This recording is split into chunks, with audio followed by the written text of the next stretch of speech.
Hello दोस्तों, स्वागत है आपका पीपल ज्ञानशाला में।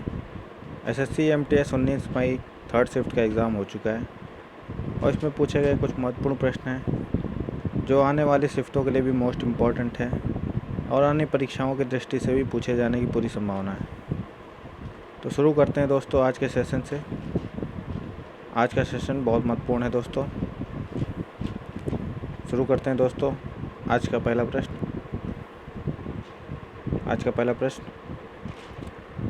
चंद्रगुप्त मौर्य के बाद मौर्य साम्राज्य का शासक कौन बना था? तो चंद्रगुप्त मौर्य के बाद दोस्तों मौर्य साम्राज्य का शासक बिंदुसार बना था। इन्होंने दोस्तों 300 से लेकर 273 ईसा पूर्व तक शासन किया और इसके बाद दोस्तों इनके पुत्र अशोक ने 269 से 236 ईसा पूर्व तक शासन किया। आगे बढ़ते हैं दोस्तों। अगला प्रश्न।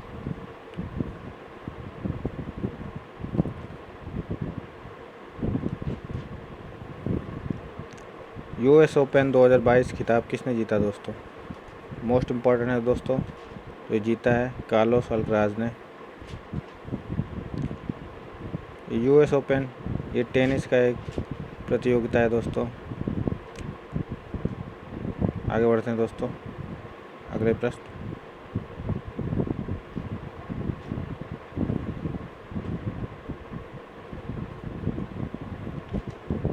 खर्ची पूजा में कितने देवताओं की पूजा की जाती है? दोस्तों खर्ची पूजा में 14 देवताओं की पूजा की जाती है। यह पूजा दोस्तों अगरतला राज्य में हर साल जुलाई से अगस्त माह में मनाया जाता है दोस्तों। ये एक हिंदू त्यौहार है। ये मोस्ट इम्पॉर्टेंट दोस्तों कई शिफ्ट में पूछा जा चुका है खर्ची पूजा के बारे में।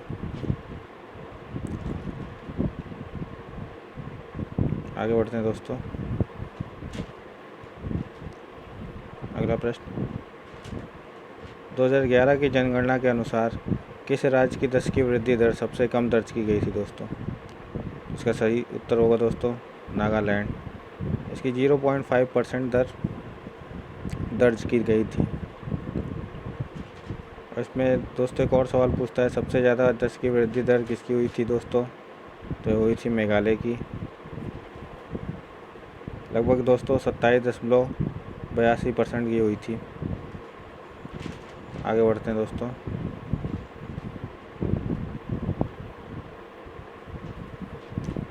एक बुक है दोस्तों ए सूटेबल बॉय बुक।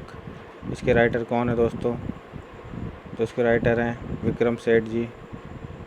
इनकी बुक 1933 में आई थी दोस्तों। आगे बढ़ते हैं दोस्तों। अगला प्रश्न। इनमें से कौन सा त्यौहार छत्तीसगढ़ से नहीं मनाया जाता है छत्तीसगढ़ में? तो दोस्तों इसका सही जवाब ऑप्शन तो नहीं पता चला है दोस्तों, लेकिन ये सारे नृत्य जो हैं छत्तीसगढ़ राज्य के ही हैं।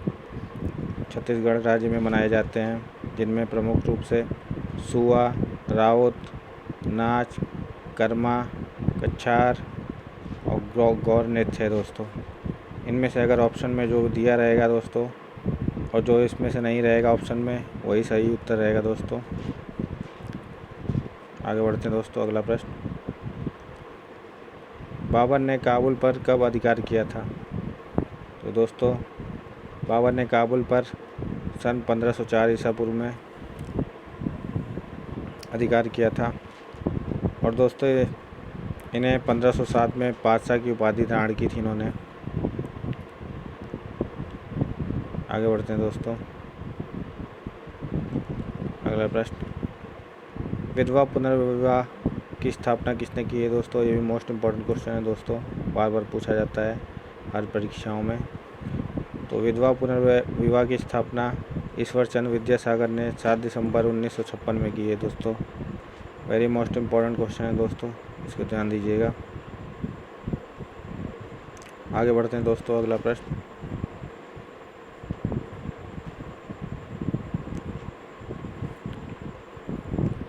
किस देश में फीफा अंडर-17 महिला विश्व कप फाइनल मैच जीता है? तो दोस्तों जीता है फाइनल मैच स्पेन ने कोलंबिया को हराकर दूसरी बार खिताब अपने नाम कर लिया है दोस्तों। आगे बढ़ते हैं दोस्तों, अगला प्रश्न। ये भी मोस्ट इम्पॉर्टेंट क्वेश्चन है दोस्तों, इसको भी टिक लगा लीजिएगा। अलमाटी बांध किस नदी पर है दोस्तों? तो ये भारत में कृष्णा नदी पर एक जल विद्युत परियोजना है दोस्तों, जो जुलाई 2005 में पूरी हुई, और ये दोस्तों कर्नाटक राज्य में है।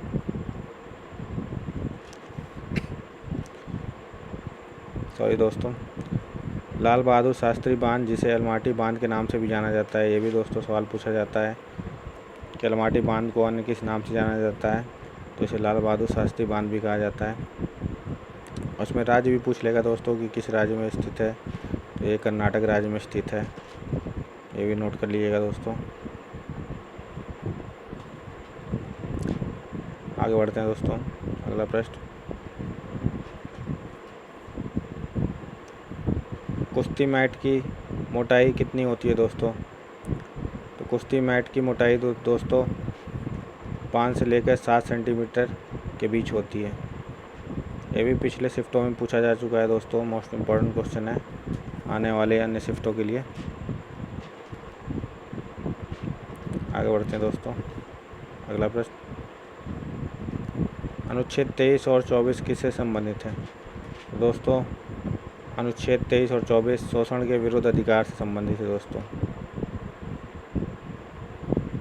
आगे बढ़ते हैं दोस्तों, अगला प्रश्न।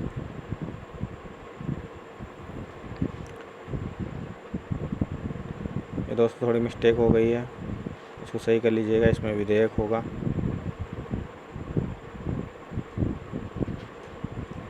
धन विधेयक कितने दिनों तक राज्यसभा रख सकता है?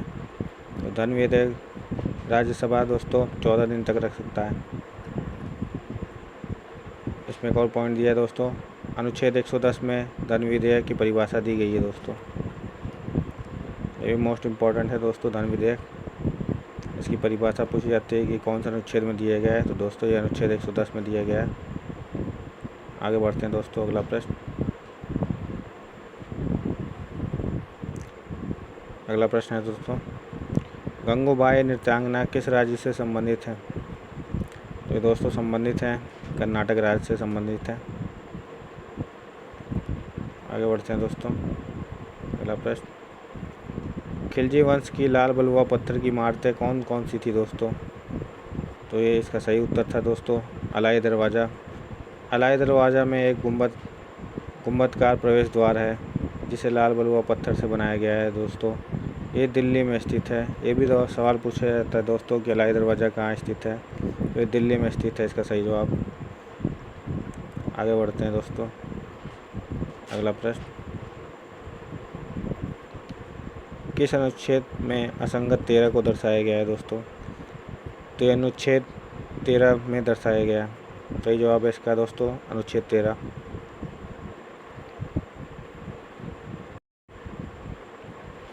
आगे बढ़ते हैं दोस्तों, अगला प्रश्न।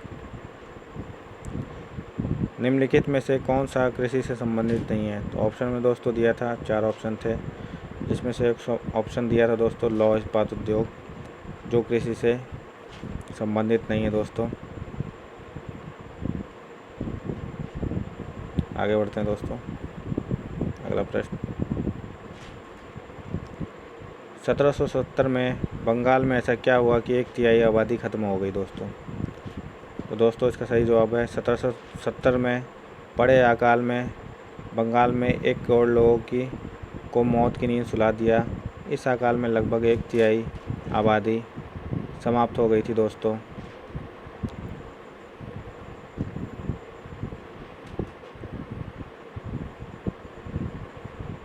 आगे बढ़ते हैं दोस्तों, अगला प्रश्न। दोस्तों अगला प्रश्न है, रेड एलगी दोस्तों किससे संबंधित है? तो ऑप्शन में दोस्तों 4 ऑप्शन में दिया था, तो इसका सही जवाब होगा दोस्तों रोडोफाइटा। आगे बढ़ते हैं दोस्तों, अगला प्रश्न।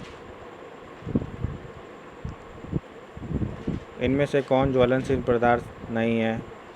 तो दोस्तों 4 ऑप्शन दिए थे, इसमें पता नहीं चल पाया दोस्तों कि कौन सा ऑप्शन दिया था। अगला प्रश्न दोस्तों, आज का दोस्तों आखिरी प्रश्न है।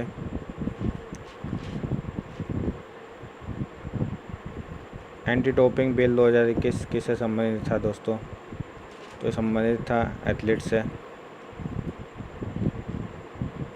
आज का दोस्तों ये सेशन यहीं समाप्त करते हैं। ये 17 मई थर्ड शिफ्ट का एग्ज़ाम का एनालिसिस है दोस्तों, जो आगे आने वाले शिफ्टों के लिए भी मोस्ट इम्पॉर्टेंट है। इसे ज़रूर ध्यान में रख के जाइएगा और इसे ज़रूर देखिएगा। अगर वीडियो दोस्तों पसंद आए तो लाइक कीजिए। ऐसे ही वीडियो पाने के लिए चैनल को सब्सक्राइब करना ना भूलें। धन्यवाद दोस्तों, आपका दिन शुभ हो।